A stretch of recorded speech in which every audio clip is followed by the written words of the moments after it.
Chapter 5, Kaushalya, the queen, was happy, Kaushalya, the mother, was not. She understood that Ram should leave the Ayodhya palace.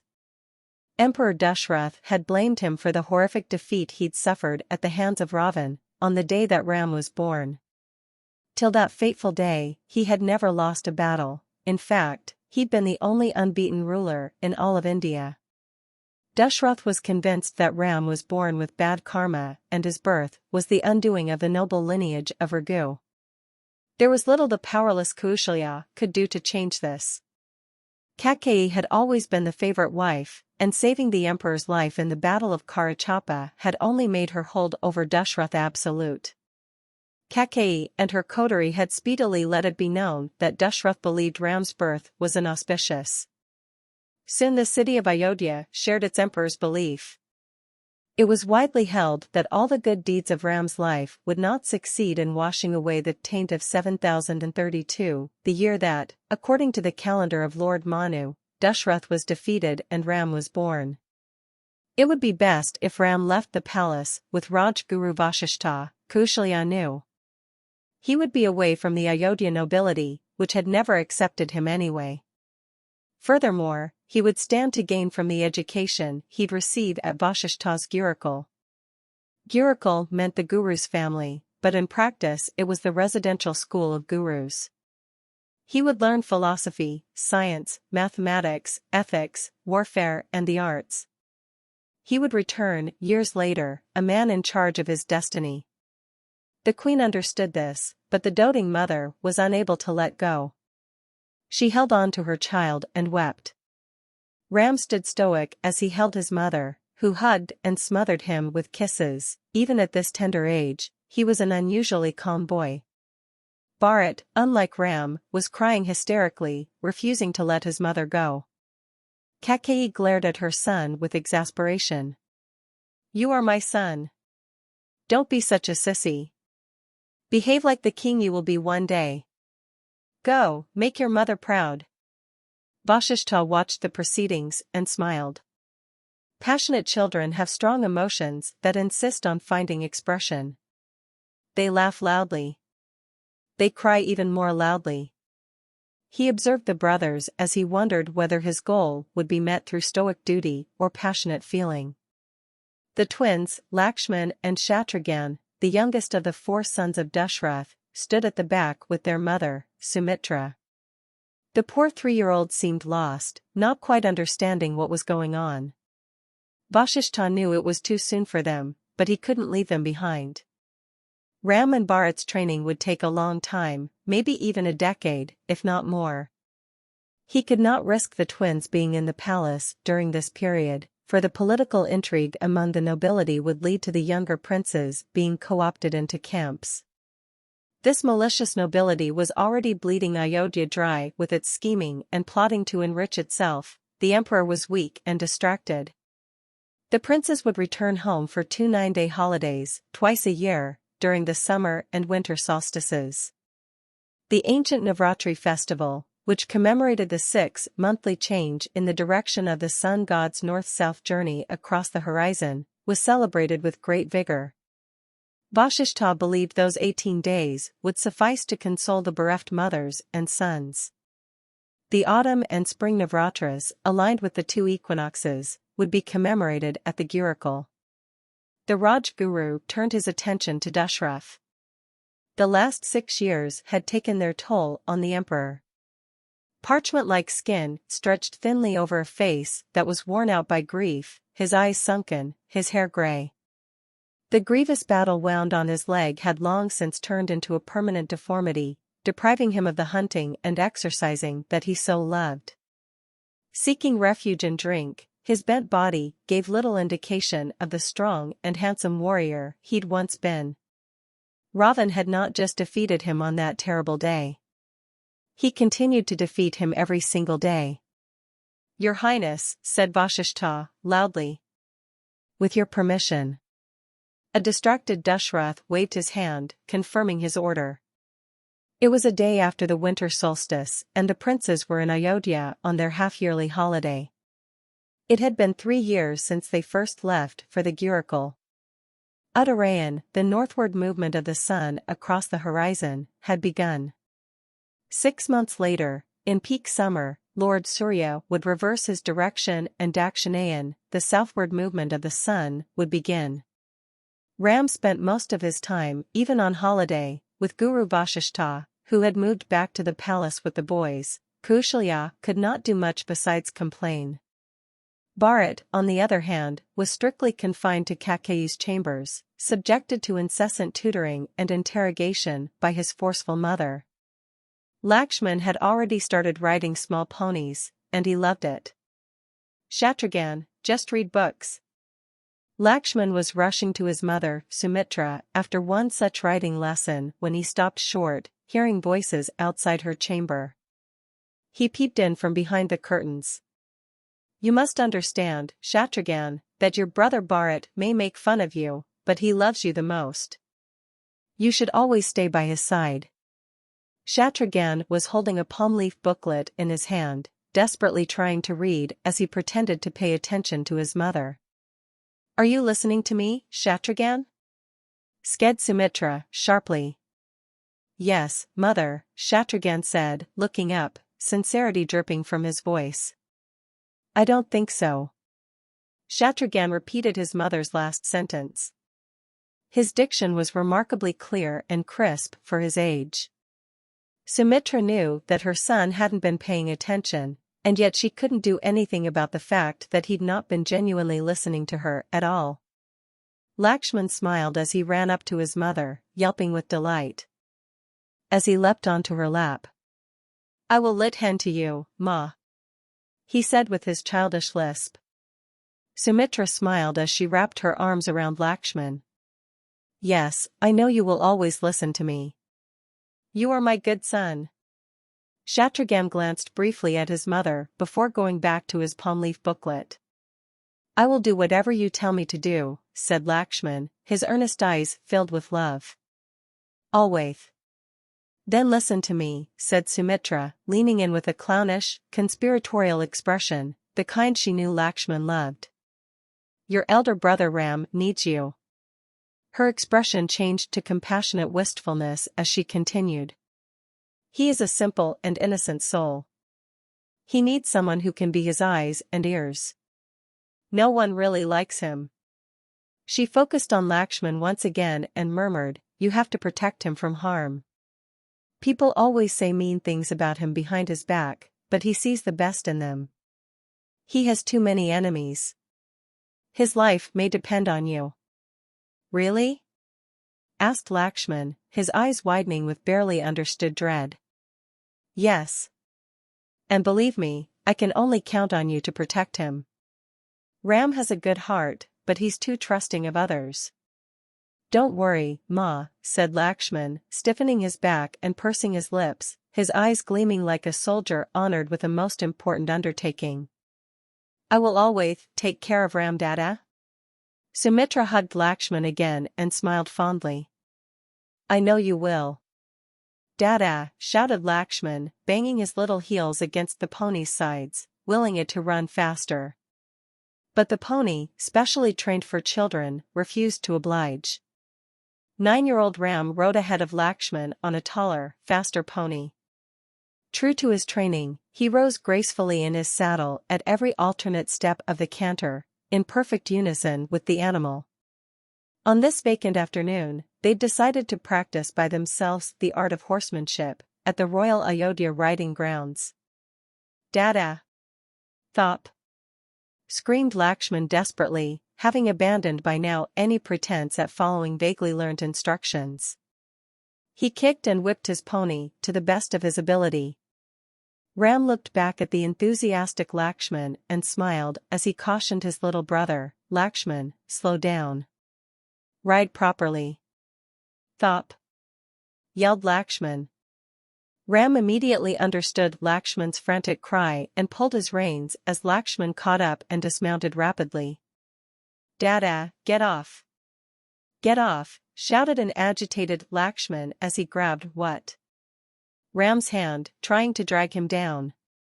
Ram frowned as he got off the horse. What is it, Lakshman? Look! Lakshman exclaimed, as he pointed at the billet strap that went through the buckle on the girth strap. The girth, in turn, kept the saddle in place. The buckle had almost come undone. By the great Lord Rudra, whispered Ram. Had the buckle released while he was riding, he would have been thrown off the dislodged saddle, resulting in serious injury. Lakshman had saved him from a terrible accident. Lakshman looked around furtively, his mother's words echoing in his brain. Tomi-one tried to kill you. Dada. Ram carefully examined the girth strap and the attached buckle. It simply looked worn out, there were no signs of tampering. Lakshman had certainly saved him from an injury, though, and possibly even death. Ram embraced Lakshman gently. Thank you, my brother. Don't worry about any conspiracy, said Lakshman, wearing a solemn expression. He was now certain about his mother's warnings. I will protect you, Dada. Always? Ram tried hard to prevent himself from smiling. Conspiracies, huh? Who taught you such a big word? Shatragan, said Lakshman, looking around again, scanning the area for threats. Shatragan, Yes. Don't worry, Dada. Lakshman will protect you. Ram kissed his brother's forehead and reassured his little protector. I feel safe already. The brothers were all set to go back to the Gurukul 2 days after the horse saddle incident. Ram visited the royal stable the night before their departure to groom his horse. Both of them had a long day ahead. There were stable hands, of course, but Ram enjoyed this work, it soothed him. The animals were among the handful in Ayodhya who did not judge him. He liked to spend time with them occasionally. He looked back at the sound of the clip-clop of hooves. Lakshman!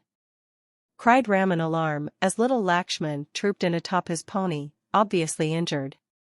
Ram rushed forward and helped him dismount. Lakshman's chin had split open, deep enough to urgently need stitches. His face was covered with blood, but with typical bravado, he did not flinch at all when Ram examined his wound. You are not supposed to go horseback riding in the night, you know that, don't you? Ram admonished him gently. Lakshman shrugged. Thori.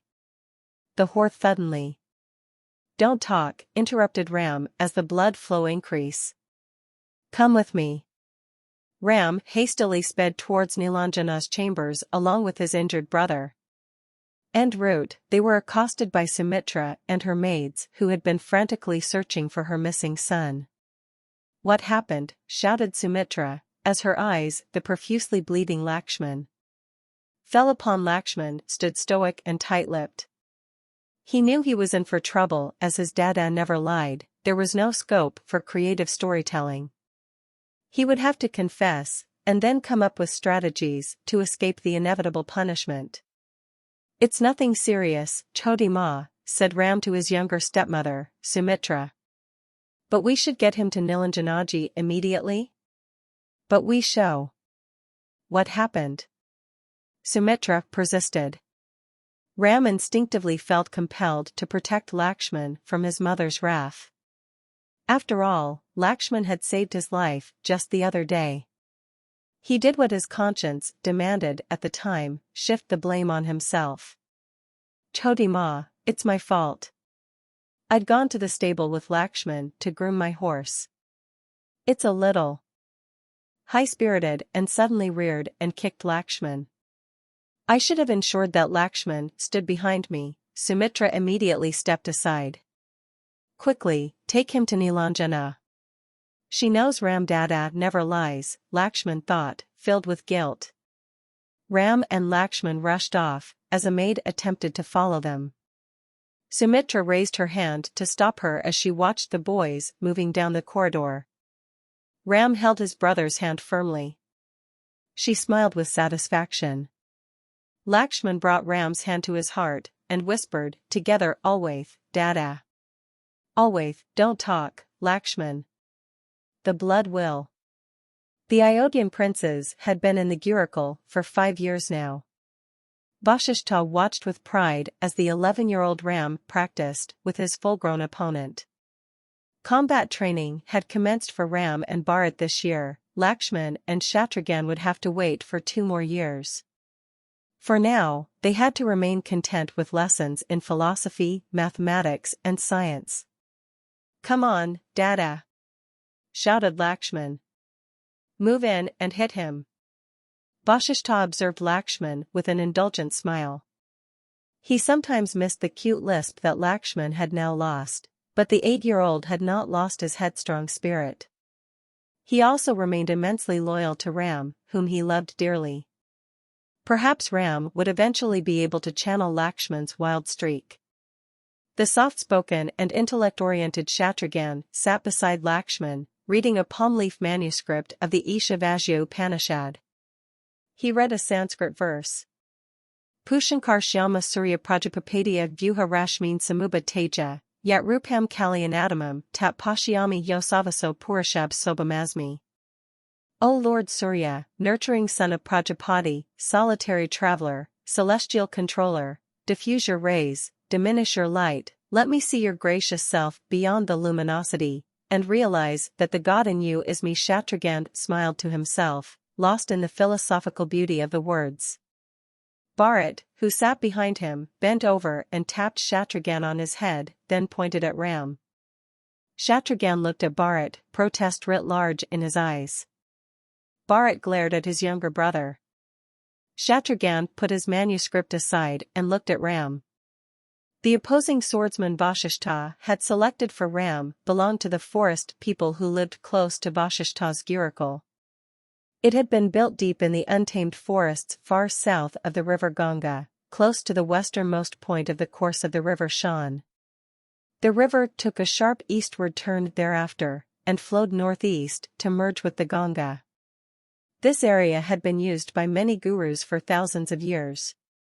The forest people maintained the premises and gave it on rent to gurus. The solitary approach to the Gurukul was camouflaged first by dense foliage and then by the overhanging roots of a giant banyan. A small glade lay beyond, at the center of which descending steps had been carved out of the earth, leading to a long, deep trench covered by vegetation. The trench then became a tunnel as it made its way under a steep hill. Light flooded the other end of this tunnel as it emerged at the banks of a stream which was spanned by a wooden bridge. Across lay the Gurukul, a simple monolithic structure hewn into a rocky hillside. The hill face had been neatly cut as though a huge, cube-shaped block of stone had been removed. 20 small temples, carved into the surface, faced the entrance to the structure, some with deities in them, others empty. 6 of these were adorned with an idol each of the previous Vishnus, one housed Lord Rudra, the previous Mahadev, and in yet another sat Lord Brahma, the brilliant scientist. The king of the Devas, the gods, Lord Indra, who was also the god of thunder and the sky, occupied his rightful place in the central temple, surrounded by the other gods. Of the 2 rock surfaces that faced each other, one had been cut to comprise the kitchen and storerooms, and the other, alcove-like sleeping quarters for the guru and his students. Within the ashram, the princes of Ayodhya lived not as nobility, but as children of working-class parents. Their royal background, in fact, was not public knowledge at the Gurukul. In keeping with tradition, the princes had been accorded Gurukul names. Ram was called Sudas, Bharat became Vasu, Lakshman was Purav, and Shatrughan, Nala Tardak. All reminders of their royal lineage were proscribed. Over and above their academic pursuits, they cleaned the Gurukul, cooked food and served the guru. Scholastic mastery would help them achieve their life goals. The other activities would ingrain humility, with which they'd choose the right life goals. Looks like you're warmed up, Sudas, Vashishta addressed Ram, one of his 2-star pupils. The guru then turned to the chief of the tribe, who sat beside him. Chief Varun, time to see some combat? The local people, besides being good hosts, were also brilliant warriors. Vashishta had hired their services to help train his wards in the fine art of warfare. They also served as combat opponents during examination, like right now. Varun addressed the tribal warrior who had been practicing with Ram. Matsya. Matsya and Ram immediately turned to the spectator and bowed to Vasishtha and Varun. They walked over to the stand edge of the platform, picked up a paintbrush broom each, dipped it in a paint can filled with red dye, and painted the sides and tips of their wooden practice swords. It would leave marks on the body when struck, thus indicating how lethal the strike was. Ram stepped on the platform and moved to the center, followed by Matsya. Face to face, they bowed low with respect for their opponent. Truth. Duty. Honor, said Ram, repeating a slogan he'd heard from his guru, Vasishtha, which had made a deep impact on him. Matsya, almost a foot taller than the boy, smiled. Victory at all costs. Ram took position, his back erect, his body turned sideways, his eyes looking over his right shoulder, just as Guru Vasishtha had trained him to do. This position exposed the least amount of his body surface to his opponent. His breathing was steady and relaxed, just as he had been taught. His left hand held firmly by his side, extended a little away from the body to maintain balance. His sword hand was extended out, a few degrees above the horizontal position, bended slightly at the elbow. He adjusted his arm position till the weight of the sword was borne by his trapezius and triceps muscles. His knees were bent and his weight was on the ball of his feet, affording quick movement in any direction. Matsya was impressed. This young boy followed every rule to perfection. The remarkable feature in the young boy was his eyes. With steely focus, they were fixed on those of his opponent, Matsya. Guru Vasishtha has taught the boy well. The eye moves before the band does. Matsya's eyes fractionally widened. Ram knew an attack was imminent. Matsya lunged forward and thrust his sword at Ram's chest, using his superior reach. It could have been a kill wound, but Ram shifted swiftly to his right, avoiding the blow as he flicked his right hand forward, nicking Matsya's neck. Matsya stepped back immediately. Why didn't you slash hard, Dada? Screamed Lakshman. That should have been a kill wound. Matsya smiled appreciatively. He understood what Lakshman hadn't. Ram was probing him. Being a cautious fighter, he would move into kill strikes only after he knew his opponent's psyche. Ram didn't respond to Matsya's smile of approval. His eyes remained focused, his breathing normal. He had to discern his opponent's weaknesses. Waiting for the kill. Matsya charged at him aggressively, bringing in his sword with force from the right. Ram stepped back and fended off the blow with as much strength as his smaller frame could muster. Matsya bent towards the right and brought in his sword from Ram's left now, belligerently swinging in close to the boy's head. Ram stepped back again, raising his sword up to block. Matsya kept moving forward, striking repeatedly, hoping to pin Ram against the wall and then deliver a kill wound. Ram kept retreating as he fended off the blows. Suddenly, he jumped to the right, avoiding Matsya's slash and in the same smooth movement, swung hard, hitting Matsya on the arm, leaving a splash of red paint. It was a wound again, but not the one that would finally stop the duel. Matsya stepped back without losing eye contact with Ram. Perhaps he's too cautious, don't you have the guts to charge? Ram didn't respond. He took position once again, bending his knees a little, keeping his left hand lightly on his hips with the right hand extended out, his sword held steady. You cannot win the game if you don't play the game, teased Matsya. Are you simply trying to avoid losing, or do you actually want to win? Ram remained calm, focused and steady. Silent. He was conserving his energy. This kid is unflappable, Matsya mused. He charged once again, repeatedly striking from above, using his height to try and knock Ram down. Ram bent sideways as he parried, stepping backwards steadily. Vasishtha smiled, for he knew what Ram was attempting.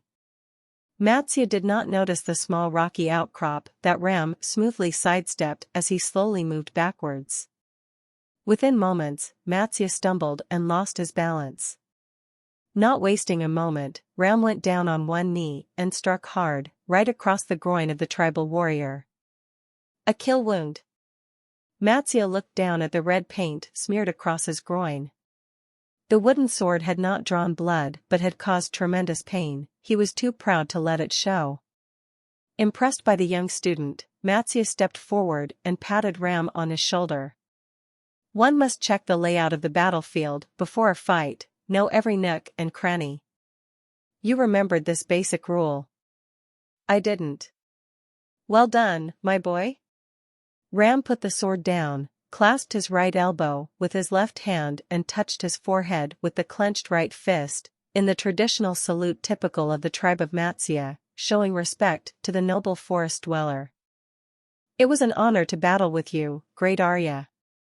Matsya smiled and folded his hands into a namaste. No, young man, the honor was mine. I look forward to seeing what you do with your life. Burun turned to Vasishtha. You have a good student here, Guruji.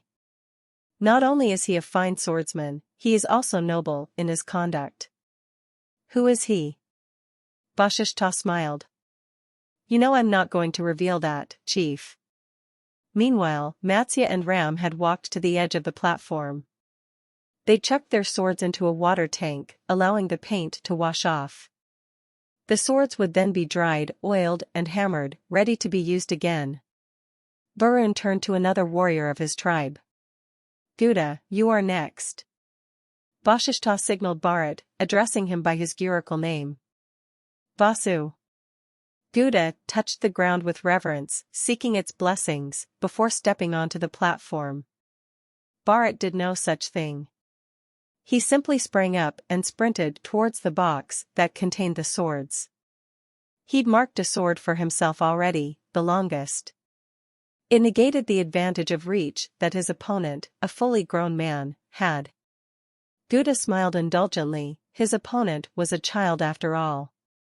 The warrior picked up a wooden sword and marched to the center, surprised to not find Bharat there. The intrepid child was already at the far end of the platform where the red dye and paintbrush brooms were stored. He was painting the edges and point of his sword. No practice? Asked a surprised Gouda. Bharat turned around. Let's not waste time. Gouda raised his eyebrows in amusement. He walked up and painted his sword edges as well. The combatants walked to the center of the platform. Keeping with tradition, they bowed to each other. Gouda waited for Bharat to state his personal credo, expecting a repeat of that of his elder brothers. Live free or die, said Bharat, thumping his chest with gusto. Gouda couldn't contain himself now, and burst into laughter. Live free or die? That is your slogan? Bharat glared at him with unvarnished hostility. Still smiling broadly, the tribal warrior bowed his head and announced his credo. Victory at all costs. Gouda was again taken aback, now by Bharat's stance. Unlike his brother, he faced his enemy boldly, offering his entire body as target. His sword arm remained casually by his side, his weapon held loose. He wore a look of utter defiance. Aren't you going to take position? Asked Gouda, worried now that he might actually injure this reckless boy. I am always battle-ready, whispered Bharat, smiling with nonchalance. Gouda shrugged and got into position. Bharat waited for Gouda to make the first move as he observed the tribal warrior lazily. Gouda suddenly lunged forward and thrust his sword into Bharat's abdomen. Bharat smoothly twirled around and brought his sword in from a height, landing a sharp blow at Gouda's right shoulder. Gouda smiled and retreated, careful not to reveal any pain. I could have disemboweled you, said Gouda, drawing the boy's attention to the red mark smeared across his abdomen. Your arm would be lying on the floor before that, said Bharat, pointing at the red mark his wooden sword had made on Gouda's shoulder. Gouda laughed and charged in again. To his surprise, Bharat suddenly leapt high to his right, bringing his sword down from a height once again. It was an exquisite maneuver. Gouda could not have parried that strike from such height, especially since the attack was not on the side of the sword arm. It could only have been blocked by a shield. However, Bharat was not tall enough to successfully pull off this ingenious maneuver. Gouda leaned back and struck hard, using his superior reach. Gouda's sword brutally hit the airborne Bharat's chest, throwing him backwards. Bharat fell on his back, a kill wound clearly marking his chest, right where his heart lay encased within. Bharat immediately got back on his feet. The blood capillaries below the skin had burst, forming a red blotch on his bare chest. Even with a wooden sword, the blow must have hurt. To Gouda's admiration, Bharat disregarded the pain. He stood his ground, staring defiantly at his opponent. "That was a good move," said Gouda. "I haven't seen it before. But you need to be taller to pull it off." Bharat glared at Gouda, his eyes flashing with anger. "I will be taller one day. We will fight again." Gouda smiled. "We certainly will, boy. I look forward to it." Varun turned to Vasishtha. "Guruji, both are talented. I can't wait for them to grow up." Vasishtha smiled with satisfaction. "Neither can I." Dusk had fallen as a contemplative Ram sat by the stream, which flowed a little away from the ashram. Spotting him from a distance as he set out for his evening walk, the guru up to his student. Walked, hearing the quick footsteps of his guru, preferred. In fact, there may be times when a white lie, or even an outright lie, could actually lead to a good outcome. But lying has consequences, Guruji. It's bad karma. Sometimes, the truth may also have consequences that are bad. Chief Varun, said Ram. He seems like a good man. Why do we withhold the truth from him? Why do we lie? Withholding the truth is different from lying. Vasishtha remarked with a twinkle in his. Lying may save someone's life. Lying may bring one into a position of authority, which in turn may result in an opportunity to do good. Would you still advocate not lying? It may well be said that a true leader loves his people more than he loves his own soul. There would be no doubt. Ram rose immediately with a namaste. Guruji. Sit, said Vasishtha, and then lowered himself beside Ram. What are you thinking about? I was wondering why you did not reveal our identity to I. Not revealing the truth is lying, isn't it, Guruj? No, it isn't. Sometimes, truth causes pain and suffering. At such times, silence is in the mind of such a leader. He would lie for the good of his people.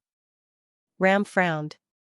But Guruji, people who compel their leaders to lie aren't worth fighting for. That's simplistic, Ram. You lied for Lakshman once, didn't you? It was instinct. I felt I had to protect him. But I've always felt uneasy about it. That's the reason why I needed to talk to you about it, Guruji. And, I am repeating what I said then. You needn't feel guilty. Wisdom lies in moderation, in balance. If you lie to save an innocent person from some bandits, is that wrong? One odd example, out of context, doesn't justify lying, Guruji. Ram wouldn't give up. Mother lied once to save me from father's anger. Father soon discovered the truth. There was a time when he would visit my mother regularly. But after that incident, he stopped seeing her completely. He cut her off. The guru observed his student with sadness. Truth be told, Emperor Dashrath blamed Ram for his defeat at the hands of Ravan. He would have found some excuse or the other to stop visiting Kaushalya, regardless of the incident. Vasishtha measured his words carefully. I am not suggesting that lying is good.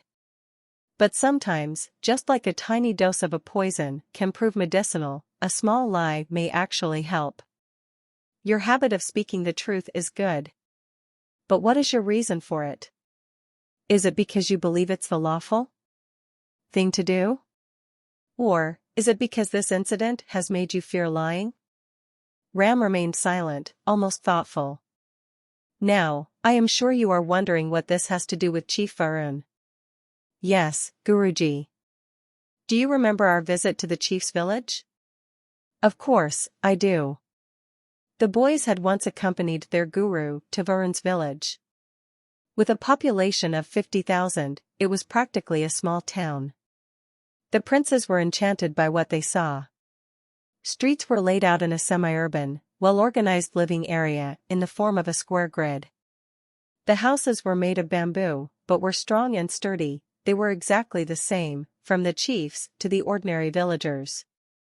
Houses were without doors, each with an open entrance, simply because there was no crime. The children were raised communally by the elders, not just by their own parents. During their visit, the princes had had a most interesting conversation with an assistant to the chief. They had wanted to know who the houses belonged to, the individual living in that unit, or to the chief, or to the community as a whole. The assistant had answered with the most quizzical response, "How can the land belong to any of us? We belong to the land." "What did you think about the village?" asked Vasishtha, bringing Ram back to the present. "What a wonderful way to live. They lead a more civilized life than we city dwellers do. We could learn so much from them." And what do you think is the foundation of their way of life? Why is Chief Varun's village so idyllic? Why have they not changed for centuries? They live selflessly for each other, Guruji. They don't have a grain of selfishness in them. Vasishtha shook his head. No, Sudas, it is because at the heart of their society are simple laws. These laws can never be broken, and must be followed, come what may. Ram's eyes opened wide, like he had discovered the secret to life. Laws. Yes, Ram. Laws. Laws are the foundation on which a fulfilling life is built for a community. Laws are the answer. Laws. One might believe that there's no harm in occasionally breaking a minor law, right? Especially if it's for the greater good? Truth be told, I too have occasionally broken some rules for a laudable purpose. But Chief Varun thinks differently. Their commitment to the law is not based on traditions alone, or the conviction that it is the right thing to do. It's based on one of the most powerful impressions in a human being, the childhood memory of guilt. The first time a child breaks a law in their society, however minor and inconsequential it may be, he's made to suffer, every child. Any recurrent breach of the law results in further shaming. Just like you find it difficult to lie even when it benefits someone because of what your mother suffered, Varun finds it impossible to do the same. So, not revealing our identity is in some way linked to their laws? Will knowing who we are mean that they're breaking their laws? Yes. What law? Their law prevents them from coming to the aid of the Ayodhya royalty. I don't know why. I'm not sure if even they know why. But this law has held for centuries. It serves no purpose now, but they follow it strictly. They don't know where I'm from. I sometimes think they do not want to know. All they know is that my name is Vasishtha. Ram seemed troubled. Are we safe here? They are duty-bound to protect those who are accepted into this gurukul. That is also their law. Now that they've accepted us, they cannot harm us. However, they might expel us if they discover who the four of you are. We're safe here, though, from other more powerful enemies who are a threat to our cause. Ram fell into deep contemplation. So, I haven't lied, Sudas. I've just not revealed the truth. There's a difference.